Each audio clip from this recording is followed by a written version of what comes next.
kumwe n'umwarimu wigisha kuri kategori ya B. Ni umwarimu mwiza cyane, ndabona afite imodoka nziza yigishirizaho byo mu rwego rwa B. Ese mwarimu witwa ngwiki?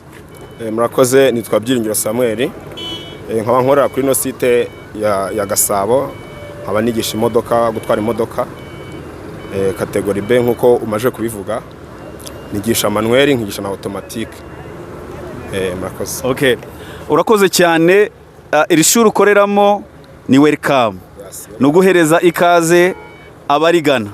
Ndabizi neza rigira n'abarimu basobanutse nkuko mbona nawe usobanutse, ariko abanyeshuri benshi bakunda kuza kwiga ibinyabiziga bitandukanye bakagira impungenge. Izo ngizo ugiye kuzidusobanurira ubamare n'impungenge. Ese ni izihe mbogamizi abarimu bakunze kugira muri uno mwuga mu bijyanye no kwigisha abanyeshuri? Okay, urakoze. Nkuko mbajije gutyo ngo abanyeshuri batugana bagira izihe mbogamizi, mbere na mbere hari ukuntu umunyeshuri asigaye avuga ngo akagira igitekerezo muri we akavuga ngo ashaka kwiga imodoka, ariko akagira nk'ikibazo cyo ahantu yakura kwiga amategeko y'umuhanda. Ugasanga agiye nko kuri YouTube arajyasomye bya bibazo n'ibisubizo kuntu babitanga, agahita bikora, yagira amahirwe yagira hara mu Busanza yajya gukora ikizami akaba arakoze aratsinze. Ariko tukagira izindi mbogamizi kuko bataricaye ngo bige amategeko y'umuhanda neza nk'uko biba bigenwe. Wamugeza nko mu muhanda wabwira ngo no murongo usobanura iki, ntazapfe kumenya ukuntu icyo usobanura. Ugasanga we nk'umwarimu wigisha theory nani pratique, ugiye kubanza umwigisha amategeko y'umuhanda bigutwara ikindi gihe, kandi yakabaye aza kwiga imodoka ikintu cyitwa amategeko y'umuhanda yaramaje kukimenya. Rero ikintu izo mbogamizi duhura nazo akenshi na kenshi, tugahura n'abantu bameze batyo, kandi n'izindi mbogamizi duhura nazo nanone ugasanga abanyeshuri biga imodoka rimwe na rimwe nago bamaje kumenya urwego imodoka zimaje kugeramo, nko mu bintu bijyanye n'ibiciro. Ibiciro bakaza mbese batari bamenya ahantu ibiciro bigeze, bakaza bagira ngo biracyari nka mbere, kandi ubu ngubu ibiciro uko bya essence bigenda bizamuka n'ibiciro by'imodoka kwigisha nyine bimva bigenda bizamuka. Ariko nanone nago byari byazamuka ngo bigere ku rwego rwo hejuru ku buryo umuntu muturarwanda wese atabasha kwiga imodoka. Ariko hagatanga izo mbogamizi zo kwiga amategeko y'umuhanda cyane cyane ziba zirimo. Urabizi neza icyo umunyeshuri yakora n'icyo umwarimu yakora kugira ngo umunyeshuri atsinde akoze rimwe. Ese umunyeshuri yakwiga igihe kingana iki kugira ngo abashe kujya mu kizami akore inshuro imwe? Murakoze. Kugira ngo umunyeshuri yige akore rimwe, mbese akore rimwe ikizamini cya kategori B, birasaba ko yiga mbese kuva ku munsi wa mbere kugeza ku munsi ugize ukwezi, wenda iminsi 30 akariko mbivuga, sibyo? Icyo gihe yize iyo minsi yose akiga iminota 30 ya buri munsi, yize neza yabishyizeho umutima, abasha kubona perime, sibyo? Iyo yaje ariyo ntega afite avuga ngo ngewe ntutse ku wa mbere ndinze ngeza nanone ku wundi wenda wa mbere w'ukundi kwezi, aba yaramaje kumenya neza imodoka, azi ibyo akora mu muhanda ku buryo ushaka kumuha imodoka umwizeye neza, kuko ukamutuma ahantu akaba yajyana imodoka ari wenyine akaba yanayigarura. Okay, muri en general abanyeshuri bose bize ukwezi, uba wabahereza imodoka yawe ati genda unjyanire kano kana hano hantu uyigarure bose mubo wigisha? Umunyeshuri nge nigishije akanyemera akampa umwanya we, akavuga ngo ngenje kwiga, akiga ukwezi kose nta munsi n'umwe akuyeho, namuhereza imodoka ngewe akagenda akaba yava nkangaha akagira Nyabugogo akongera akangarura imodoka yanjye nta n'ikibazo yagize. Ku kigero kingana iki abanyeshuri wigisha bashobora gutsindamo ibizami byabo barimo bakora? Murakoze. Nkuko imaje kubimbaza, abanyeshuri nge nigishije nka 80% mba mfite icyizere cy'uko bashobora kubona perime bakoze kandi rimwe. Umunyeshuri wese wanganye akaza nka mubumenyi mfite abasha gukora rimwe kuri 80%. 80% mba mfite icyizere ngewe kuko ashobora kugenda akazana perime, kandi koko niko kuri. Abantu bose twagiye duhura banaguha ubuhamya bakakubwira ati Teacher Samu yakufasha bigenze gutya na gutya, ariko iyo wampaye umwanya ngewe 80% mba nzi kugomba kubona perime. Okay. Mwarimu Samu, mbonye abanyeshuri benshi barega abarimu babigisha babarega bino bintu ugiye kukubwira.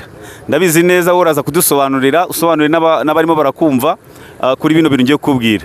Babarega ikintu cya mbere kutagira gahunda. Wavuga iki ku barimu bica gahunda ku banyeshuri? Okay, murakoze. Ku kintu kijyanye n'abarimu bica gahunda, natwe tugenda duhura n'abanyeshuri bameze batyo, akakubwira ngo mwarimu namuhaye amafaranga ariko twize tugezemo hagati ndamura najya muhamagara akambwira ngo ewana ubu ngubu ntago mpari imodoka yagize ikibazo. Kw'icyo kintu rero mbajije kiriho pe, ariko muri Welcome Driving School ndakeka yuko nta barimu bameze gutyo barimo. Abarimu barimo n'abarimu bari seriye, mbese niko nabona mvuga, tugira umurongo tugenderaho, abayobozi bacu batuyobora neza ewana, ku buryo umuntu waganye Welcome Driving School ntabasha kugira ikibazo yagirana umunyeshuri n'umwarimu bagirana kijyanye n'amafaranga cyangwa se n'ibindi bintu bimbogamize kuvuga ngo ntabwo yangishije neza. Mbese tuba dufite umurongo mwiza tugenderaho kandi unoze ku buryo buri muntu wese anyurwa, yaba mwarimu akanyurwa n'umunyeshuri akanyurwa. Murakoze. Mwarimu Sam urakoze cyane. Ikindi cya kabiri, abanyeshuri bakunda kurega abarimu yuko babigisha babatuka kandi bababwira nabi, kandi we ndi kubona usobanutse. Ibyo bintu nibyo cyangwa sibyo? Birashoboka kuko hari abarimu bigisha abantu babatuka, ariko ntago bikunze kubaho cyane. Hari nk'abantu kuko abantu babazi ntago bafite imitima imeze kimwe, hari ubwo hura n'umuntu cyangwa se umwarimu runaka ntaze wenda ishobora akoreramo akaba yagutocaringa akajya kubwira nabi, wakora nk'ikintu wenda agahita yumva yuko umuntu uje mu modoka ikintu amubwiye agomba guhita agikora nk'umuntu wari usanzwe ukizi, yaba ari umuntu ufite kamere ihita izamuka akaba yabwira umunyeshuri nabi, kandi abanyeshuri ntabwo bakunze gukunda ibyo bintu. Hari ikindi cya gatatu abanyeshuri barega abarimu, ngo abarimu benshi babigisha ibinyabiziga banyweye inzoga kandi bafite umwanda. Ndakeka mu mashuri dufite yigisha atandukanye abantu bameze gutyo ntabwo abayobozi babakundira, kuko hari abantu koko byagiye bigaragara rimwe na rimwe kuko haba ahantu bafite umwanda bakaza kwigisha imodoka zisa nabi, nabo bagabo basa nabi basinze, rimwe na rimwe ugasanga bakoze n'impanuka, ariho havamo na byandi byo kujya atuka umuntu, mbese kutagira discipline. Icyo gihe urumva ko ibyo byose biba bikwiye kutagira discipline, akaza asa nabi yanyweye inzoga nta murongo ngenderwaho mbese bafite muri make. Ibyo bintu byaragaragaye, ariko ndakeka kuri ubu irevo tugezeho abantu bigisha imodoka ibyo bintu biri kugenda bishira. Urakoze cyane ko abayobozi barimo bagenda bashaka igisubizo kandi kirambye cy'imyigishirize ndetse n'imyigire y'ibinyabiziga.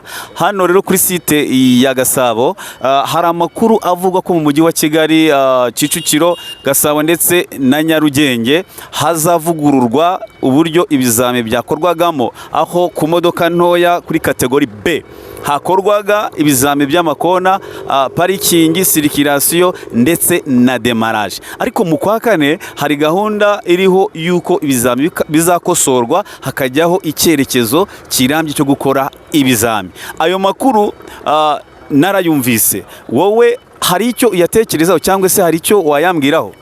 Nibyo koko ibyo bintu biriho kandi njye ndikumva bizanadufasha cyane, kuko uburyo dukoramo iki ibizami dukoreshamo ibizami ni uburyo bwa gakondo, kandi bashaka kugira ngo babishyire mu buryo buri navuga se buri nka international, kugira ngo umuntu nabasha kubona permis, kuko hari abantu bakorera hano kuri bino biga dukoreraho babaza kugira ku zino modoka y'aba manuel cyangwa automatique, bakavuga bati abantu bagiye gukora mu Busanza ko hari ibintu badakora, twebwe tukaba tubikora, kandi bira bintu mu muhanda usanga rimwe na rimwe hano tubikenera, kandi bikaba byica n'ibinyabiziga, n'umuntu akaba yagira n'ubwo bwo gukora bira bintu bimeze bite. Nge numva buri buryo bagiye kuzaduha buzafasha abantu benshi, kandi bukabafasha gukora mu buryo bunogeye buri muntu wese, yaba umunyeshuri cyangwa se n'abarimu tubyigisha n'ibinyabiziga byacu, tuvuga ati turi kurinda ibinyabiziga byacu, n'abanyeshuri bakiga kandi bakanabona perime mu buryo burushijeho kubwo twakoreshaga.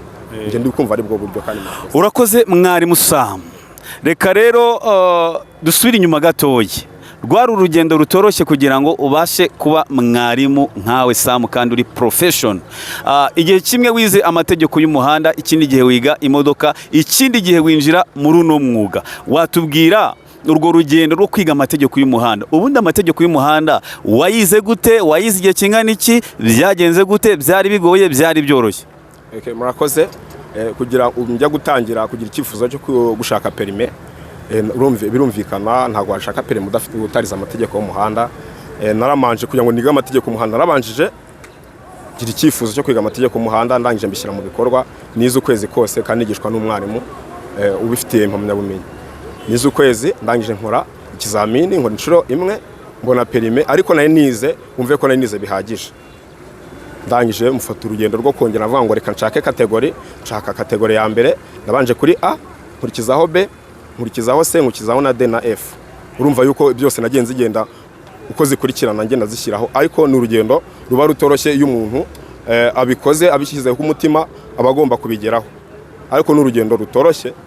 Ni ukuvuga ngo uyu muntu atabiseho umutima ntabwo abasha kubigeraho, niko bimeze. Bisaba kugira ngo ubikore biseho umutima, uvuge nk'uko umuntu yajya kwiga mu ishuri agatangira mu wa mbere kugera mu wa kabiri mu wa gatatu, nabyo niko bimeze. Ugomba kubanza guhera kuri pratique nani theorie ukasubira kuri pratique, ugenda kugira ngo ibintu byuzuzanye ubashe gutwara imodoka neza, utazabangamira abandi bantu mutwarana imodoka mu muhanda. Ugomba kuza amategeko y'umuhanda mbere na mbere ugakurikizaho pratique, niko nanjye nabigenje. Ubundi amategeko y'umuhanda wayize igihe kingana iki? Ukwezi kose njye nayimaje kumenya amategeko y'umuhanda. Ukwezi kose? Yes, hari abavuga ngo provisoire yarabananiye bakoze inshuro imwe ebyiri eshatu enye, kandi wowe wayize ukwezi kose kandi wiga igazeti. Hari aho wambwiye ngo warazaga amaguru nkibasi irimo amazi, nibyo koko? Ni ukuri kose ntago nkubeshye. Njyewe nabifashe nk'umuntu wiga amasomo asanzwe.